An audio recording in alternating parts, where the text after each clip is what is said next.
ओशो की कुछ प्रवचन मालाएं बहुत प्रसिद्ध हुई, विशेषकर भगवान शिव के तंत्र पर उन्होंने जो कहा, पतंजलि के योग पर कहा, ध्यान की विविध विधियों के बारे में उन्होंने जो कहा, बुद्ध पर, महावीर पर जो बोला, वह सब ध्यान केंद्रित है। लेकिन याद रखिए, इसके अलावा इससे कहीं बहुत ज़्यादा ओशो ने भक्तों की वाणी पर प्रवचन दिए हैं जो कि लोगों तक नहीं पहुँचे। तो जहाँ भक्ति का नाम भी है, वहाँ भी भक्ति नाम मात्र को भी नहीं है।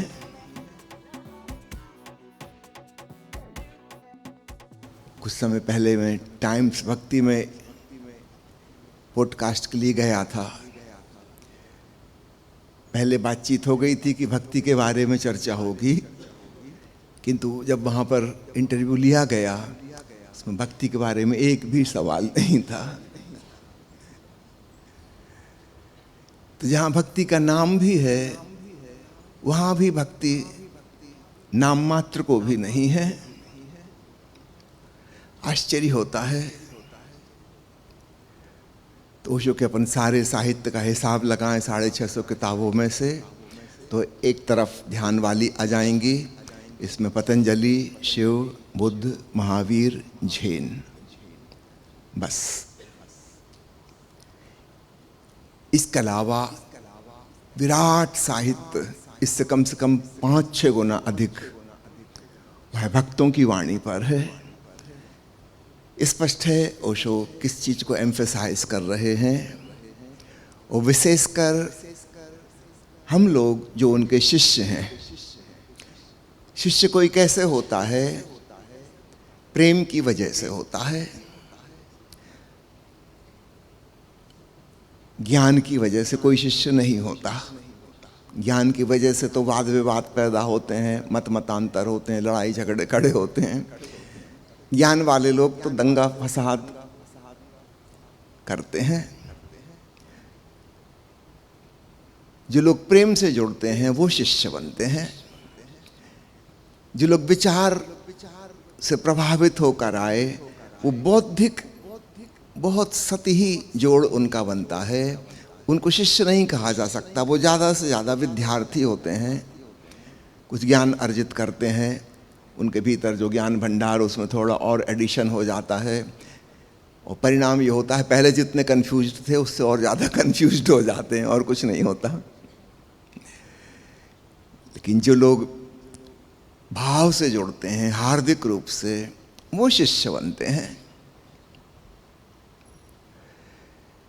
तो चूंकि मैं आप सब लोगों से बात कर रहा हूं जो ओशो से हार्दिक रूप से जुड़े हुए शिष्य हैं, आपको इस बात का स्मरण रखना चाहिए।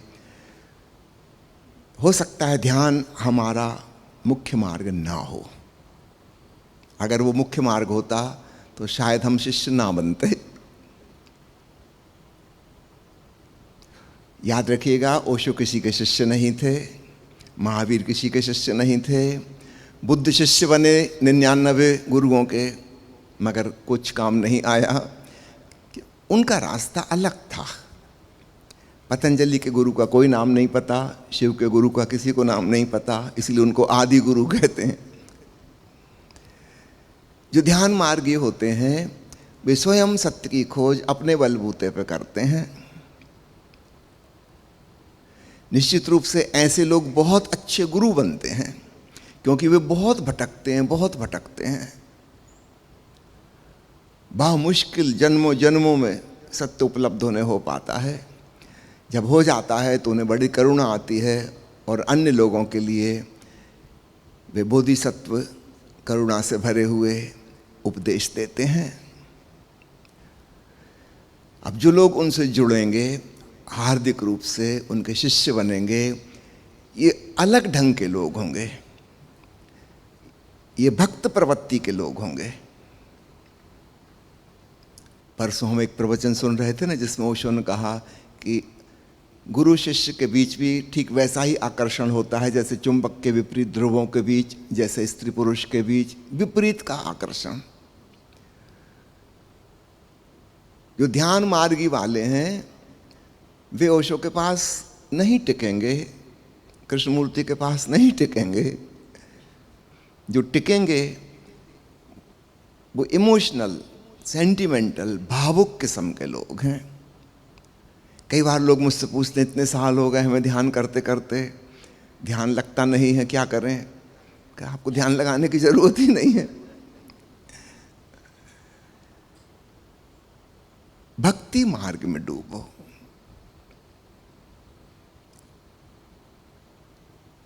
और तब आप पाओगे मामला बड़ा आसान है।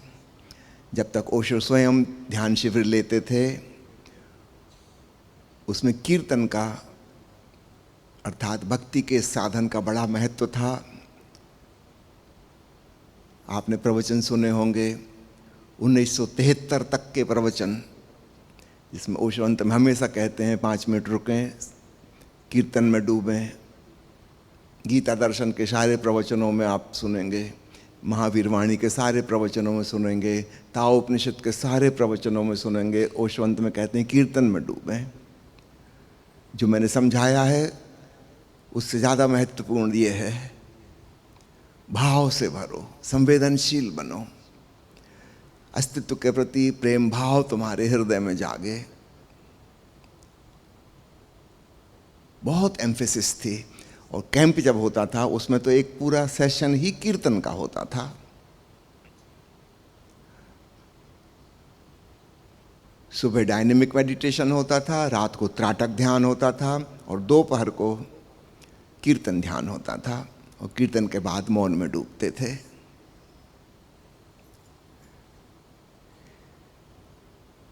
धीरे धीरे कीर्तन खोता गया, क्योंकि भारतीयों की गिनती ही बहुत कम होती चली गई। पूर्ण आश्रम में विदेशियों की बहुतायत हो गई, और उनमें से अधिकांश लोग भाव प्रधान नहीं थे। उनका पश्चिमी मन बुद्धि प्रधान, वैज्ञानिक चिंतन मनन वाला, सोच विचार और संदेह वाला। धीरे धीरे कीर्तन की विधा खोती चली गई। ओशो ने पुनः आरंभ की कई सालों के बाद, नए रूप में। चूंकि भारतीय बहुत कम थे, तो सप्ताह में केवल एक दिन ओशो के प्रवचन के पूर्व हिंदी भाषा में गीत होता था, और उनके विदा होने पर भी हिंदी भाषा में गीत होता था। केवल हफ्ते में एक दिन, 6 दिन अंग्रेजी भाषा में ही होते थे। जब ओशो संसार से विदा हो गए, फिर जिन लोगों के हाथ में सत्ता आई, वो भक्ति भाव से पूर्णतः रहित थे। उन्होंने धीरे धीरे जो सप्ताह में एक दिन हिंदी का गायन वादन कीर्तन होता था, उसको भी बंद करवा दिया। पहले कहा कि इसमें ओशो के प्रति कोई आदरपूर्ण सम्मानी शब्द नहीं होने चाहिए, ये भाव वगैरह नहीं चलेंगे इसमें। स्वामी अनादि, पूरा नाम स्वामी प्रेम अनादि, जो कि आश्रम के ट्रस्टी थे और बहुत अच्छे गायक, उनको आदेश दिया गया कि आप ये भक्ति भाव वाला की नहीं कीर्तन नहीं कराएंगे। तो उनको ऑर्डर दिया गया कि आप जो गीत लिखते हैं पहले वो ट्रांसलेट करके यहाँ दीजिए, हम लोग चेक करेंगे। कोई भक्ति भावना तो उसमें नहीं है, ये डिवोशन वगैरह नहीं चलेगा। ओशो कोई गुरु नहीं है और यहाँ कोई उनका शिष्य नहीं है।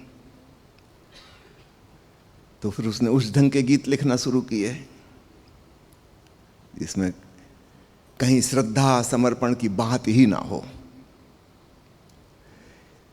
फिर भी उसको आश्रम से निकाल दिया गया, यह कहकर कि माना कि शब्दों में नहीं है तुम्हारे, लेकिन जिस ढंग से तुम गाते हो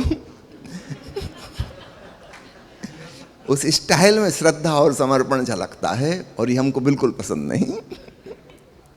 ओशो एक लेखक हैं, कोई सद्गुरु नहीं है। एक बिल्कुल दूसरे ढंग के लोगों ने सारी दिशा मोड़ दी। अब तो बहुत समय हो गया, 3 दशक से ऊपर। इस बीच में जो लोग जुड़े ओशो से, उनको ख्याल ही नहीं आता कि भक्ति की विधा एक प्रमुख विधा रही है ओशो के जीवन काल में। धीरे धीरे धीरे उससे नाता छूट गया। ओशो ने जब 1981 में मौन सत्संग शुरू किया था कि प्रवचन नहीं देंगे, तब उनके आने पर त्रिशरण मंत्र का उच्चारण किया जाता था। बुद्धम शरणम गच्छामि, संघम शरणम गच्छामि, धम्मम शरणम गच्छामि। और इसके पहले कि वो उठ के वापस जाएं, 1 घंटे बाद पुनः त्रिशरण मंत्र का सब उच्चार करते थे, शरण भाव में झुकते थे। यह प्रक्रिया रजनीशपुरम में भी 4.5 साल तक जारी रही।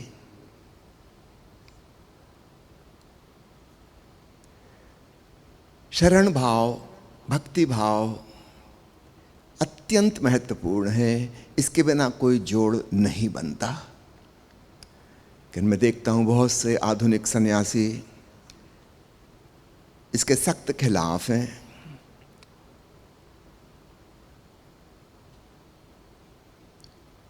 वो निंदा आलोचना करते हैं, भांति भांति से व्यंग्यात्मक कमेंट्स करते हैं।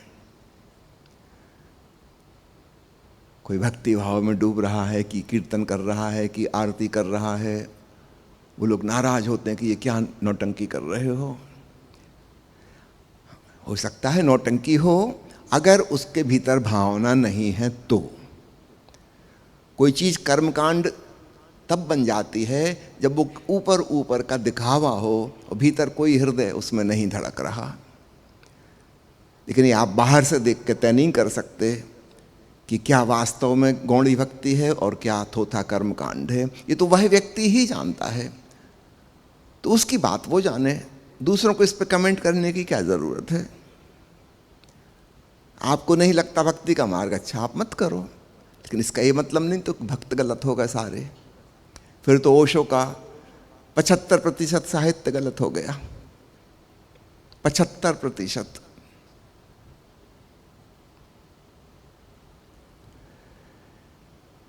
तो विशेष रूप से आप लोगों का इस बात पे ध्यान लाना चाहता हूँ मैं कि यहाँ हम खूब एम्फसाइज करते हैं भक्ति भाव को।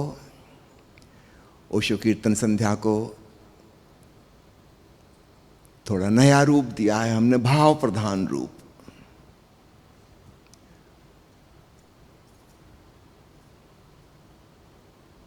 ताकि हम गहराई में डूब सकें। और बाद में वो जो ओशो ने आयोजन किया था कि कीर्तन के पश्चात, ऊर्जा जागरण के पश्चात हम मौन में डूब जाएं और पराभक्ति अर्थात ओंकार के संग प्रीति, ये 2 शब्द याद रखिए, गौड़ी भक्ति और पराभक्ति। आरंभ तो हम गौड़ी भक्ति से ही करेंगे, तो बाहर की कुछ स्थूल क्रियाएं होंगी, पूजा होगी, प्रार्थना होगी, कीर्तन होगा, नर्तन होगा, गायन वादन होगा, कुछ होगा बाहर बाहर से। और अंत कहाँ होगा?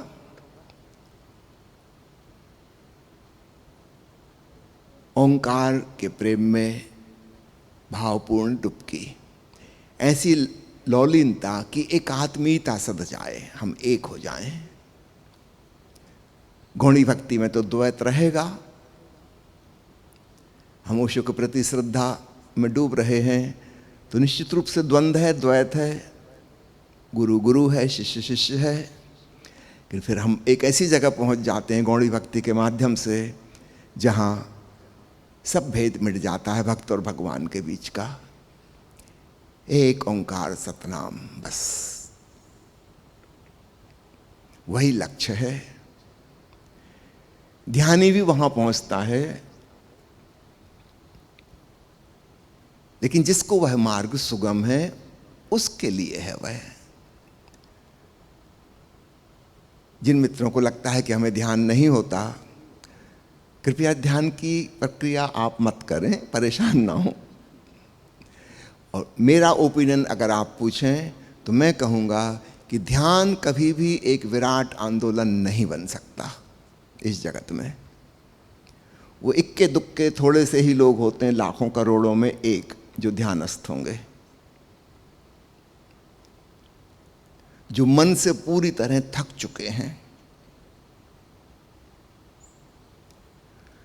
विचारों के पार वही जा सकता है जिसने अति पर जाकर विचार कर लिया, मैक्सिमम क्लाइमैक्स पे पहुंच गया। ओशो की बातें और कृष्णमूर्ति की बातें जब हम सुनते हैं और थॉटलेस अवेयरनेस, और हमको लगता वाह वाह बहुत अच्छी बात है, हम भी कर लेंगे। क्या आपने ओशो जैसा अध्ययन मनन चिंतन किया है? क्या आप उनकी तरह की संदेह और नास्तिकता से गुजरे हैं? अगर आपने वह नरक नहीं भोगा है तो आपको थॉटलेस अवेयरनेस में एंट्री नहीं मिलेगी। कृष्णमूर्ति ने कितना अध्ययन किया है आपको पता है? छोटी सी उम्र में 9 साल की उम्र से दुनिया भर के शास्त्र उनको पढ़ाए गए, समझाए गए। थियोसॉफिकल सोसाइटी वाले चाहते थे कि वो विश्व गुरु बने, जगत गुरु बने, बुद्ध की आत्मा उनमें अवतरित हो और सारे विश्व को वो संबोधित कर सकें, तो वह पूरा ज्ञान उन्हें होना चाहिए। 9 साल के छोटे से बच्चे के ऊपर यह प्रयोग किया गया।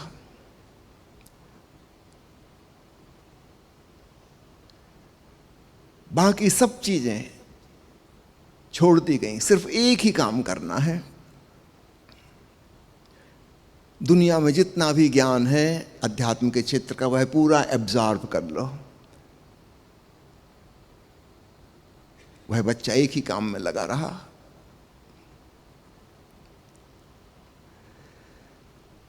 ये एक रेयर एक्सेप्शन है, ऐसा सबके साथ तो नहीं हो सकता। ये तो इतिहास में यदा कदा किसी के संग होगा।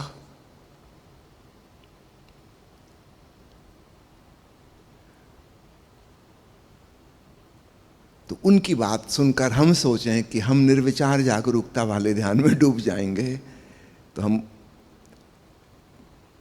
धोखे में पड़ रहे हैं। वो ठीक कह रहे हैं, बिल्कुल जो उनको हुआ वो बता रहे हैं। एक प्रवचन में ओशो ने यह भी कहा है, अगर तुम भक्त हो सको तो सौभाग्यशाली हो। ओशो ने कहा मैं भक्त नहीं था और मैं कठिनाई जानता हूं। ओशो ने कहा बहुत लोग जो मेरे संग चले थे जन्मों पहले, वो कब के मंजिल पे पहुंच गए और मैं भटकता रहा, खोज करता रहा। निश्चित रूप से जो व्यक्ति बहुत भटकेगा उसे सारे रास्तों का ज्ञान हो जाएगा। अब वो दूसरे को बहुत अच्छा बता सकता है, दूसरे को सीधा शॉर्टकट बता देगा, कितने परेशान होने की जरूरत नहीं है, बड़ा सिंपल सी बात है। तो जो स्वयं शिष्य नहीं बना, भक्त नहीं बना, सब मुसीबतों से जूझा, वो बहुत अच्छा गुरु बनेगा। और जो शिष्य बना वो कभी अच्छा गुरु नहीं बनेगा, संभव ही नहीं। वो तो शॉर्टकट से पहुंच गया, उसको सब कुछ पता ही नहीं क्या क्या मुसीबतें हैं, कौन सी कठिनाइयाँ किस मार्ग की हैं, कहाँ गड्ढे हैं, कहाँ पहाड़ हैं, कहाँ खतरे हैं। वो तो कहीं गया नहीं, वो तो सीधा 2-4 कदम चला और मंजिल मिल गई।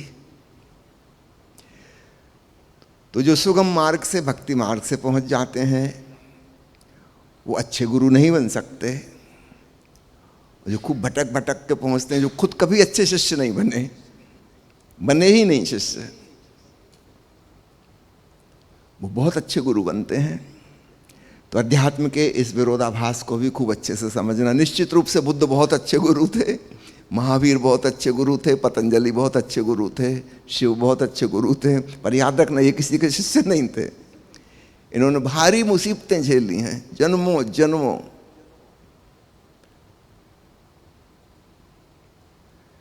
हम सौभाग्यशाली हैं,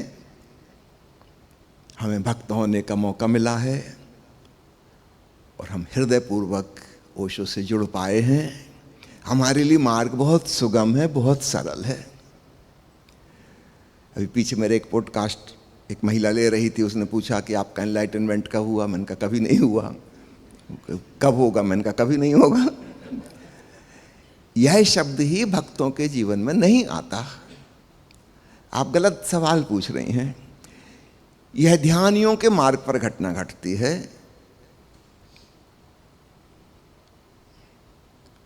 भक्ति के मार्ग पर ऐसा नहीं होता। हाँ, हमें बुद्ध के बारे में पता है, महावीर के बारे में पता है, ओशो के बारे में पता है कि कब बुद्धत्व की घटना घटी। कि आपको मीराबाई के बारे में पता है, संत दादू दयाल के बारे में पता है, रज्जब के बारे में पता है। भक्तों के बारे में किसी को नहीं पता। ऐसी कोई घटना घटती ही नहीं। ये भक्ति मार्ग का पड़ाव ही नहीं है।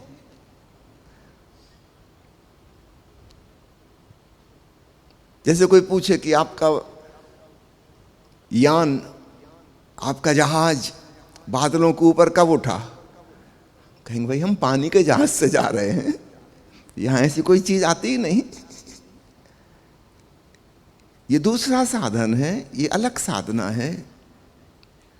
वो हवाई जहाज की बात थी, यहां पे लागू ही नहीं होगी वो। जो पूछने वाली थी उसको समझाना मुझे बड़ा मुश्किल पड़ा कि एक रास्ते पर जो दृश्य मिलता है वैसा ही दृश्य दूसरे रास्ते पर नहीं मिलेगा, वो रास्ते ही अलग है। तो भक्त के जीवन में ऐसा कोई पॉइंट नहीं आता कि जहां अचानक कुछ परिवर्तित हो गया हो। वो तो प्रेम में धीरे धीरे डूबते डूबते डूबते डूबते कब पूरा डूब गया पता नहीं चलता। अचानक वाली घटना नहीं होती, ग्रेजुअल प्रोसेस है। तो उसमें हम कोई पॉइंट नहीं बता सकते कि फला फला तारीख को इतने बज के इतने मिनट पर ऐसा हो गया। हाँ, वो ध्यानी के जीवन में होता है, भक्त के जीवन में नहीं होता।